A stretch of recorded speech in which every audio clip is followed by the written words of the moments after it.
Ever since Lebanese Prime Minister Saad Hariri abruptly resigned during a visit to Saudi Arabia on November 4, he has struggled to assure his people and the world that he was not coerced, that he is not being held in the capital Riyadh against his will, and that he is not a mere pawn in Saudi Arabia's enduring quest to isolate arch-rival Iran.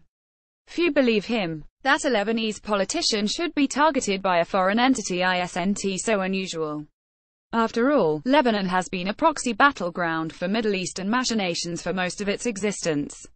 The greater question is why, at a particularly tumultuous time in regional relations, wars in Syria and Yemen, ISIS still a presence, an activist Israel, a resurgent Iran, Saudi Arabia would choose to disturb what had been a rare moment of calm in Lebanese politics.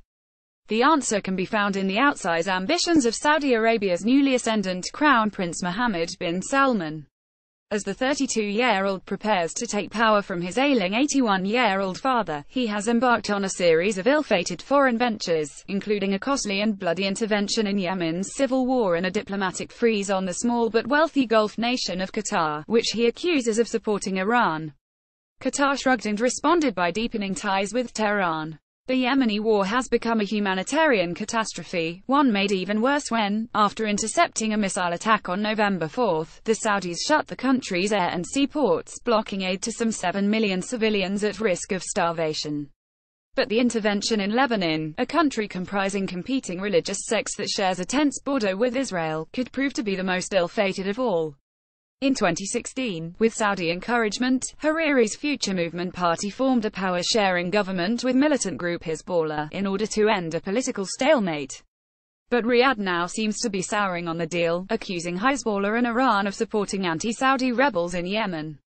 On November 6, Saudi Foreign Minister Adel Al-Jubeir declared that his government would consider Lebanon a hostile state as long as the militant group was in power. The Saudis may have been hoping to provoke conflict between the group and its opponents on Lebanese soil, thus striking a blow against Iran's regional dominance. If that was the plan, it has backfired badly. The first sign that the Lebanese were unwilling to give ground came on November 10, when Hariri's top political rival, Hezbollah leader Hassan Nasrallah, jumped to his defense and called for his rapid return to Lebanon. Billboards splashed with Hariri's face sprung up in Beirut's central Martyrs Square. "Waiting for you," they declared. Another political rival, Lebanese President Michel Aoun, told foreign ambassadors that Hariri had been kidnapped. In trying to set Lebanon's volatile sects against each other, Saudi Arabia seems to have achieved the near impossible, bringing them together. It all snowballed in a way that the Saudis didn't expect, says Mohammed Bazi, a Lebanese-American journalism professor at New York University, who is writing a book on Iran-Saudi proxy wars. It shows that the leadership hadn't done its homework.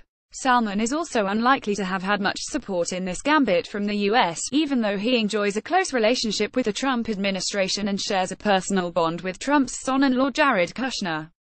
No one in Washington wants to see Lebanon back at the center of another proxy war, officials say. After all, the US has given more than $1.4 billion in aid to the Lebanese military over the past decade in hopes of stabilizing the country. That hardly means the affair will end with a newly unified Lebanon.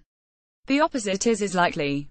The country's recent history is a tangled mess of competing alliances that has sucked regional powers like Syria, Iran and Israel into devastating wars, most recently in 1982 and 2006, often over seemingly inconsequential provocations. The youthful crown prince may have thought that by tugging a few threads of the Lebanese political knot, he could remake the region in Saudi Arabia's favor. He might consider that knots make good nooses too. With reporting by Rebecca Collardbeirut and Philip Elliottwashington, this appears in the November 27, 2017 issue of Time.